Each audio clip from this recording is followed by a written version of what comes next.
LEC Spring Split. Koi won game one, playing patient and controlled. Scaling was on their side. G2 are now one loss away from being eliminated at the hands of Koi. Interestingly, G2 have only ever been stopped from winning a LEC split by Koi and Fnatic, and Koi have already beaten G2 in a best-of series. And across those best-of series, all time, it is 4 wins for G2 and 3 for Koi. So it is incredibly close. And I mean, with already one game in hand, we could be tying up that difference. So, jumping into draft, G2 once again on the blue side. Guldborg, do you anticipate adaptations here? Well, if you do, what will they be? First of all, let's look into the bans. I think G2 will stick with their first 2 initial bans, which was the Rakan and which was the Jace. But I think they might get rid of the Vi to put in a ban on Seri instead, to just actually have a counter for whenever Comp gets on the scaling. He's looked super comfortable on it. And then essentially, you could look to first pick the Kennen instead of going for the first pick Malphite. Yeah, and then the question mark becomes, there's your Zeri. What's the story with the Vi? Because I feel like we've seen a lot of teams highly prioritizing the Vi, and then teams responding well with picks like the Sivir, the Zayas, all these kind of things that come through. But we'll have to see exactly what the game plan is going to be, as we're waiting to see exactly what that last lock-in is going to be for Koi. The bot side, it's going to be the Okay, what? I think you're doing them a favor here. I think this is, yeah, just go for the first pick Kennen. Koi's going to go for a rotation that's Vi instead. G2's going to be fine with it. There's still Sivir and Saya up and available. Yeah, this was a no-brainer to me. And it's going to what? Lucian Nami just instantly into that. Okay, wow, interesting. Yeah, I'm kind of surprised to see the Lucian Nami. I did think that they'd go for more scaling, right? We just saw that G2 were making enough mistakes that you get away with it, so why change the process? But Lucian Nami, it looks like Koi want to be a little bit more proactive in this game. You can also get so much more aggressive if you want to. You can lock in an early Nautilus here for Mikyx instead. You know there's no possibility of a Brawn coming through because you already see the enemy support. You get to have the lock in. And Yike, you know, finally unleashed, once again, did him a favor by banning that Maokai, now finally being on the Bel'Veth, where he can be the carry instead of the facilitator, and there's that Nautilus. Yeah, I actually saw Bo with a tweet backstage, which is just him laughing the chat to first pick Maokai, but now Yike gets to have his fun once more. Malphite, though, taking the upside is going to be absolutely terrifying for whatever Hansama goes for, because I feel like you ban the Xayah here, you ban something like, even if you wanted to, the Sivir, although we haven't seen Hansama really bring that one up, and then just make it very, very uncomfortable for this backline to try and play team fights. Yeah, I think for G2, you just target away the pool here. It's just you get rid of the Vi, you get rid of the Wukong, you don't have that level 6 follow-up that you want with the Malphite, and then you just blind pick mid. You can be a facilitator, you don't need to be the carry, and quite frankly, that might be a good thing for Caps right now. Yeah, honestly, I think something like a Lissandra could actually work out really, really well, but we'll have to see exactly what the game plan is going to be. Wukong going to be banned away. I am curious to see if it is going to be the Xayah. I think you're kind of inting if you don't ban the Xayah here. I know Hansama hasn't played a huge amount this split, but overall, it's one of its most played of all time, and something that does very well into what Koi are trying to achieve. What else have Koi got up their sleeves?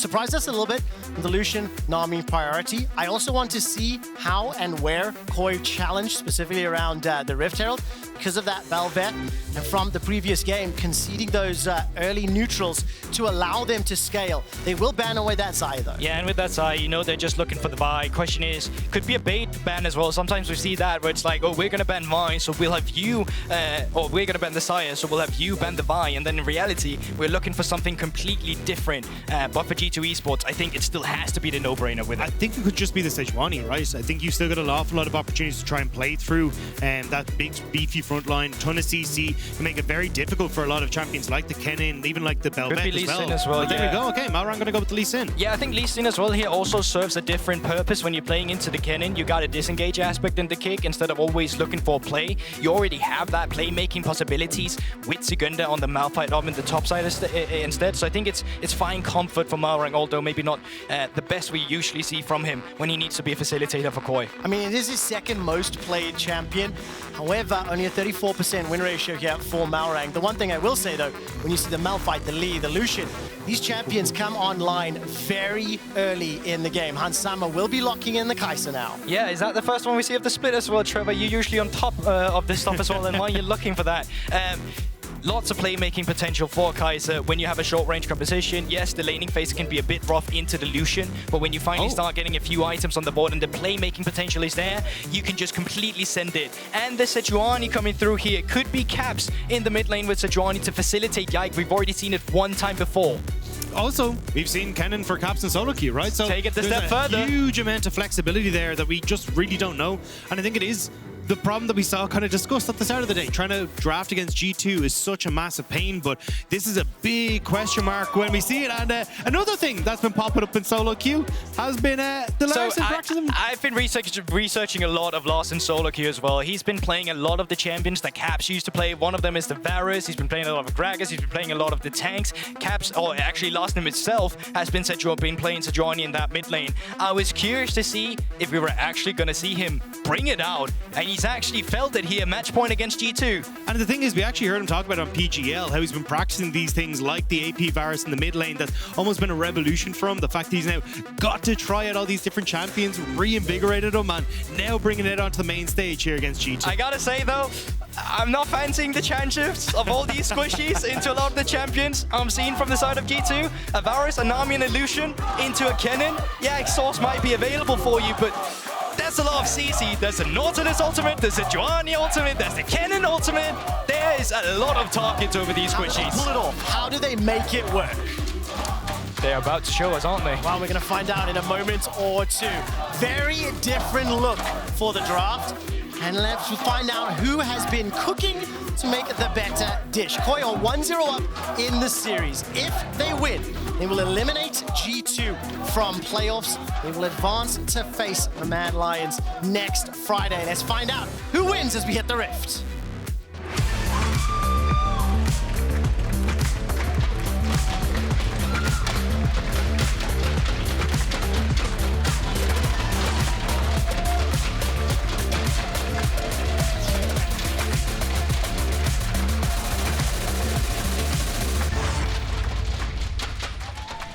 As we load up onto Summoner's Rift, quick stat for you. The last time that we saw Varus mid here in Europe was summer 22, and it was actually Caps playing it into Larssen, who has been forced to flash away from that dredge line already. So let's set the expectation for an early game. We have a lot of pick potential for the G2 composition. What's that on the enemy team in the mid lane? A Larssen with no flash. He does have that cleanse, but we were talking about targets over these squishies, and there's a big red one over Larssen at the moment. Yeah, I mean, it's just a big question mark for me about how Caps actually manages to play around the Sejuani and setup for Yike. We've kind of seen a mixed bag when he's kind of gone back towards these more facilitator champions or the big beefcakes, right? Like the Cassante didn't quite work out. The Malphite was hit or miss. And I mean, we saw the Zac pop the hell off. So once more, we're going to be looking to see what exactly the game plan is here for Caps and if he can find that win for Yike. And I also want to see how Caps initiates here for G2. On the Tristana in game one, greedy, maybe, over eager, maybe. You can use skill checks, any number of terms to define it. And on a champion like Sejuani, needs to make sure he's on the same page as the rest of the squad, making sure that those initiations will actually pay off. So small invade here, Yike clearing out the chickens, Malrang starting on the bottom half of the map, and already a small trade in the bottom lane. Yeah, but look what's happening here. G2 is giving away a lot of solo lane resources. If you've ever been a solo lane that has to leash for your jungler, it feels bad because you lose priority. But G2, not only with their top lane, but also their mid lane, is willing to help facilitate Yike, set him up, not only with the Raptor start, but also with the vision. So the guy you're looking at your screen right now is a clear carry of G2 here. The only thing I'm worried about here, though, is that while Yike is prospering, you do have a flashless Mickey in the bot side, and Malrang, this is going to be a split map. We'll be playing heavily around that with Comp and Trymbi there, so it does feel like G2 are going to give up a lot of control on this bot side to make sure that the jungler can survive. And so just to go into that bot lane as well, because Nautilus, once again, champion that doesn't do too well in the early game against Lucian Nami because they're ranged and you're not ranged yourself. But Lucian Nami quite often functions in burst damage, and ever since that electrocute was nerfed, your W should be enough. Up on the top side, here's Yike, Szygenda, you're already dead, mate. First blood easily secured, and crowd control landed. And the carry for G2 picks up the kill. A messy start. You know that it's been a split map there for Szygenda, immediately caught out, and just needed to play a bit safer. Malrang spotted on the wall as well. Look at this. Means that he's in trouble. Well, G2 fully aware of it. Dredge line will be flashed away from. Caps connects with the flail and won't find the stun. Oh no, don't tell me. His life, and Szygenda still has that flash He's going to be able to get away for a few seconds longer. Couple extra shots going to BrokenBlade, and Yike will be taken down in reply. The fight's not done yet. Hunsummer forced to flash and heal as he gets away from Koi for now. Mikyx remains fairly healthy. Malrang looking for the Sonic Wave. This is going to continue. Hunsummer is going to be denied so many resources. Look at the big minion wave coming in here. They need someone to back them up. Caps does have that teleport. He's going to use it onto the bottom lane. Mikyx buys a few seconds of time. Oh no! Oh no! It's Mikyx that gets the kill, and now Comp is forced to flash over the wall. Will be running for his life for now, and uses that cleanse as well. The teleport from Caps saving G2. Alright, let's take stock of everything that happened just now. I don't want to. Yeah, well, you have to. So I'm forcing you through it, Dagda. You can stay crying, but we'll get through it together, you and I. Up towards the top side. Szygenda losing a massive minion wave. Caps with his teleport now. Also losing quite a bit in the mid lane. And despite the fact that they trade back with a kill down on the bot side, it was Mikyx that picked it up. It was Hunsummer who is denied a bit. So overall, trade-off. I still feel like it's big favor at G2. Mikyx now starting to move up towards mid lane to make sure Caps can try and push out this wave, but you didn't even lose out on a huge amount there for Hansam in the bot lane. Like, he actually managed to get back to the turret because Malrang had died. So just a messy dive, and the fact you couldn't quite get that kill in the right spot is not the best of situations for Koi. No flash on Larssen. One for Yike on this Bel'Veth. Finds the knockup, starts to land the autos, going low. Here comes Mikyx. Yike's out. Kill was secured by Caps. Trymbi's the next target. Level 2 Nami. He's forced to flash for his life, and Malrang can do nothing but watch as the minion wave crashes under the tower. And this is going to continue. Now Yike not only just got facilitated a kill, we're going to give him another jungle camp. We can move that pressure into the top side. So even Szygenda can't utilize the fact he's pushing in a minion wave. He's going to have to back off and respect the fact that G2 has to move on the map. You can even see him now starting to move away, seeing if he can try and maybe protect some of these jungle camps, but Yike has already stolen one away. This is just beautiful stuff from G2. Again, as soon as Yike gets on this Bel'Veth, he's so proactive on the map, and now starting to move back in towards his top side, be able to finish this off, reset, spend that gold, and then they can start to look for things like the dragon. Exactly, that's the thing. That's what we're going to be looking at. He's going to be clearing the blue, he's going to be clearing the Grom. They're going to go down towards the bot side again. Comp, no flash. Trymbi, no flash. Easy to set up a Drake. And it's very hard if you want to try and react as Koi because, well, you've nearly got level 6 hit for BrokenBlade. You're nowhere near that on Szygenda, so trying to actually play around to get a kill on this Kennen in the top side becomes incredibly difficult. Even Yike just sticking around a little bit longer to make sure the BrokenBlade can successfully crash this wave. And best of all for G2, Chemtech Drake is #1, so you know it's not a soul. Yeah, very good for them at the moment. That level advantage for BrokenBlade, 5-4. He's up 13 CS already. And Malrang continues to just shadow underneath this tower. Szygenda is flashless. Wow. Here comes Yike. BrokenBlade's got flash, got the slicing maelstrom. Do they pull the trigger? I think they just might. Stepping forward, throws down the ulti. Szygenda already fallen to Yike. And Malrang may be the next target. No teleport's available as Malrang running away with his life. 400 hit points. Yike gets the ulti, BrokenBlade gets the kills. 5 already for G2. G2 will not be stopped. Another 2 kills on the top side, and that was just greedy from Koi. You know that their levels up, their kills up, their damage up, and they still try to turn it around. All 3 plates going across them as well. And this is the Yike we missed in spring. This is the Yike we saw in winter, and we thought to ourselves, carry junglers all the time. And he's finally back on the Bel'Veth. We've seen it yesterday again. We'll see it today now. Oh, look at the damage here. Hansama will be exhausted. Mikyx below 100, flashes for his life. Hansama's got so much reply onto Comp, who is summoner spell list. Mikyx sticking around, and Malrang is just behind this bot lane. If the fight continues, he could join. He can't really go down into the bot side though, because he knows that Yike is also on a mission to get down there too. So Yike now looking to just shadow Malrang, make it incredibly uncomfortable for him to try and get back into this game. And look, you can't really start up a dragon now because Mikyx's on reset. So instead, Yike again just going to make sure that his lanes are safe and make sure Koi can't do anything about it. Yeah, but here's the thing. Even when Larssen, or not Larssen, but even when Yike is around the same vicinity as Malrang, when it's a 3v3, if it's a 2v2 with solo laners, as long as Yike is on that side of the map, G2 wins. And that's the play they need to play around now. That's the strategy you're looking at. I mean, take a look at the gold difference for BrokenBlade and Yike. Plus 1,000, plus 2,000. G2's 3,000 gold advantage is in the hands of both of those players. A 7-minute 36 Kraken Slayer. The 100% kill participation Bel'Veth. Yeah, and now 10 seconds on that Herald. You know what Bel'Veth does with the Herald, that's really about accelerating the game as well. And despite G2's vision being all around the Drake, you can see where Yike is heading. Yeah, I mean, it makes a lot of sense, especially when BrokenBlade has that level 6 or level 7 even available.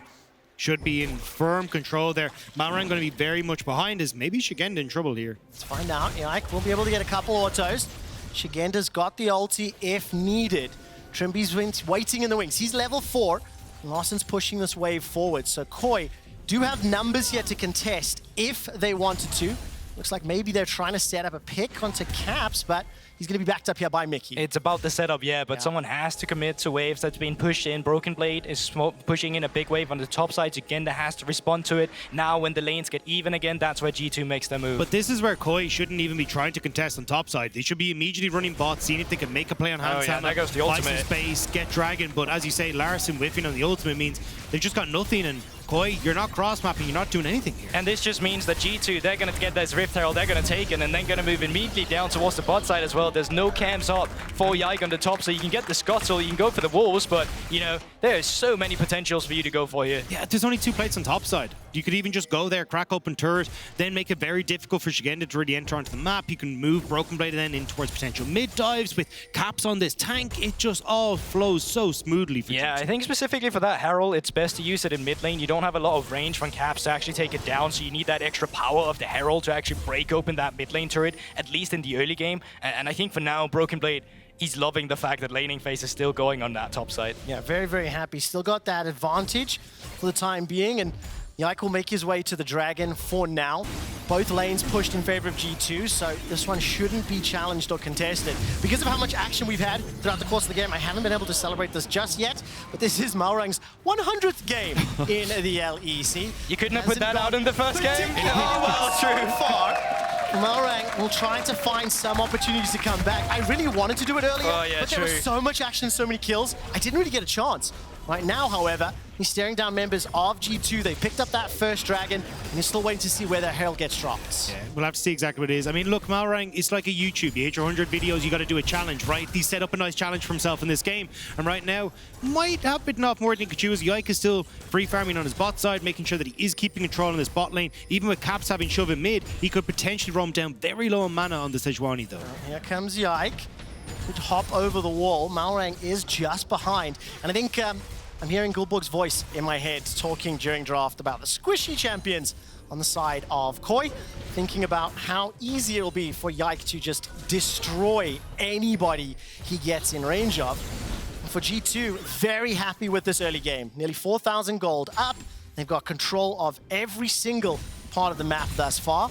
And as soon as they decide to commit with that Rift Herald, they have all the initiation tools to either tower dive or find the kill and then drop the Herald. Yeah, I completely agree. As much as this is a nightmare scenario right now for Koi, I also think for G2, it's time for them to actually make some redemption plays from the first game. There's no mana on Caps. He's already taken down. Here comes BrokenBlade. Slicing Maelstrom is flashed away. Good pick. Larssen and Malrang get away with their lives. They get themselves the kill. You can tell how shocked Caps was by that one. The ultimate going the completely opposite direction, and it's a nice response by Koi. Yike, though, still wants to get in front of Malrang's face and will continue to steal away these camps. Yeah, and I think this is where the pressure is for G2 as well. This is where we need to see them not always overcommit, finding the right plays so they're actually deserving of their early game. They can drive it into the mid game and look to close it out. Because let's be real, from this point in the game, when you're playing against these squishies on the other side of the team composition, it should be easy for you to take objective after objective after objective. But it's about them not being caught off, and it's about for Koi right now to find all the picks they can look for. They start out well, but they need to find multiple of those right there. Yeah, and I mean, at least with Szygenda, once he can get out of this lane, it'll start to get a little bit easier for them to actually look for picks with the Malphite. But it's so difficult at the moment with push coming through and mid consistently. Now the entirety of G2 coming up here and saying, "Hey, Szygenda, remember us from level 3? We're back." 3 versus 2.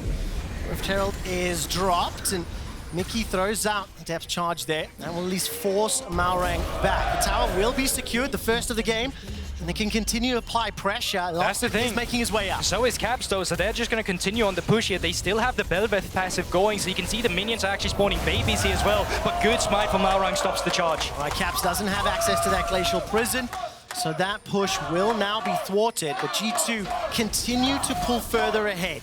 up to 5,000 gold in the lead. 2 minutes until the next Drake. The mountain will be spawning. And for the time being, G2 very content with the advantage they built up. And that's the problem, is that G2 are still the ones leading this dance. We're not seeing Koi try to separate themselves for it and kind of look for cross maps. I understand there you do have to match where the Rift Herald is, but it's very much a case of G2 saying, we are going here, come follow, versus Koi, where I think earlier on they could have tried to make some of these cross map plays happen. And now with Dragon in a minute and a half, I think that's the next question I'm trying to figure out is, okay, if you have BrokenBlade continuing to play this far forward, can you try and make a trade on towards the top side? Use the fact that BrokenBlade doesn't have a summoner and try and get some terror for yourself in that top end. You're almost gonna have to, right? Because even if you look into actually contesting on the Drake, well, when this Drake spawns, that's the 14-minute mark. That teleport will be available for flanks. G2 has been very good at getting offensive vision with the pressure that Yike applies to Malrang in the jungle. And we're seeing it right here again. They're already sweeping. Of course, teleport is available for both Szygenda and BrokenBlade. Belt has been now secured. Szygenda's pushing that wave out. Great vision toggle there from our observers, highlighting the limited information Koi have available. 4 members of G2 looking for opportunities, but I don't think any targets are up just yet.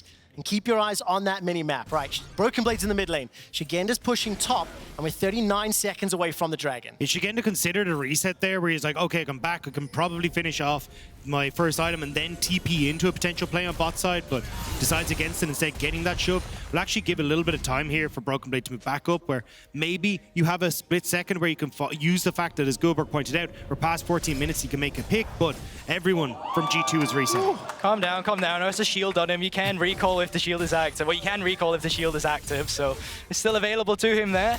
And they're going to be able to push in a wave on top side. Szygenda's not going to be able to respond to the wave just yet. If they want to contest this Drake, he's going to have to walk straight in there. And from the way that Koi is posing right now, looks like they actually want to fight that Drake. Yeah, I think this is it. I mean, BrokenBlade has to TP from that top side. You have the first item completed for both Comp and Trymbi. This is their big power spike. They got to try and use it, or they'll start to fall too far behind. Szygenda spotted, though, means that maybe G2 aren't interested in this. They trade for Rift, trade for top tower instead. Well, multiple mythics were secured on both compositions. Keep your eyes on Szygenda. Does he pull the trigger with that unstoppable force? Top lane, under pressure. BrokenBlade pushing that inner turret, and the Dragon has now been started by Koi. There is a flanking ward available. It has been triggered. BrokenBlade's coming in from the side. Larssen unable to get involved. Szygenda will jump backwards, straight onto BrokenBlade, but it's Trymbi that's dropped. Yike gets another. Mikyx zoning away Larssen as Comp will put some damage down, but not enough. Caps and BrokenBlade continue to apply the pressure. Comp underneath the tower, taken out by BB. Caps out, tanking out the turret,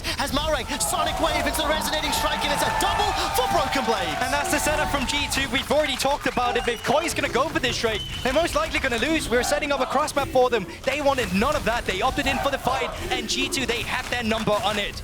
G2 played it fantastically. They're like, hey, look, you want to bring down Szygenda? Fantastic. Sure, we'll go for it. Pressure on top side. They even move in towards mid, so they draw Koi out of river so they can start the Dragon Rise as spawns, and then it's just easy for them to get in onto that fantastic TP ward. And of course, that TP ward set up a couple minutes prior. You guys were talking about how that control from G2 gave them the opportunity, but it's just complete so obliteration easy as well. Yes. It's just one R here from Mikyx. What does he see? He sees Comp. Okay, I'm gonna press my R key. What's that? BrokenBlade coming in with my R key. Great. And you're just getting sandwiched. There's no way for you to actually play the game. Koi, or Comp rather, doing his best to fight back. There's no fighting back against the wall of G2 right now. I mean, Larssen was also split off from the rest of the squad, had little to no impact, was also zoned away by Mikyx. So 3 kills, the Dragon.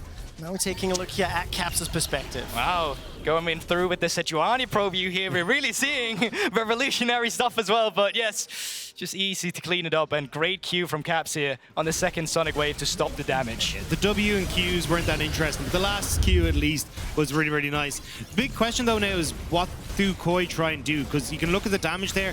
The Larssen, biggest damage dealer, he wasn't even really in a position to try and fire off, and I think once you get to 2 items, 3 items, yes, this Varus can be a threat to some members of G2, but honestly at the moment, G2 aren't giving any sort of opportunity for Koi to set up. They're taking full vision control of this top side, and now making sure Koi can't get back in. Sushi time, as all of a sudden Trymbi gets caught out. BrokenBlade's holding on for now, flash away. Trymbi survives. Caps now going to be able to apply the threat of an engage. Will unlock that mid tower. The third secured here for G2. Another charge available. BrokenBlade has the flash, has the Maelstrom. Tower will fall, and Koi can do nothing but watch. If they pull the trigger to engage, they will get taken down. And Caps with a zoning ultimate if ever I've seen it. If that's what you're gonna call it, you've been grateful today, Trevor. Another one does get stopped. But this is really also just the way these two drafts function into each other. When Koi go for these squishies, as we talked about earlier, you have to make it work from the get-go, because if Bel'Veth gets ahead, there's so much set up around her. It's so easy for Yike to play. And we talk a lot about the movements of G2 and not so much about Koi. The reason is there's just not a lot of moves that Koi can actually make at this point in time. I think it's also just a good draft into Koi. One of the biggest problems that we've had is, trying to get that mid-jungle synergy to work together, Malrang falling behind. So if you just go, hey, look, we're going to double down on playing very heavily through pushing lanes, allowing Yike to go and invade Malrang, play off the fact that Malrang isn't great when he starts to fall behind, well, you end up in this sort of situation where Yike is massively far ahead. I mean, he's pushing Flame Horizon at this stage. It's absolutely insane. Nearly a 10,000 gold lead here for G2. 4,000 of which is in Yike's back pocket. This is absolutely G2's game to lose from the position that they are in. And assuming that there's not going to be any action just yet, just a quick reminder on the championship points you can see on your screen right now. If G2 end up winning the split, and Lions will be going to MSI. We'll keep you updated with how things play out, because for G2, they need to win this game and then win that decider against Koi to advance to playoffs. And of course, now Koi will be on the back foot. They'll have side selection. What other shenanigans are we going to see in draft? I know we're still going to play this game out, but it is such a gigantic advantage here for G2. My mind immediately goes to what else has been cooking, Dagda. I mean, at the moment, there's not much cooking for Koi. The fact they get to push in, Szygenda actually goes, though. Well, the engage is immediately replied. Multiple members of G2 come over the wall. Caps throws out the prison.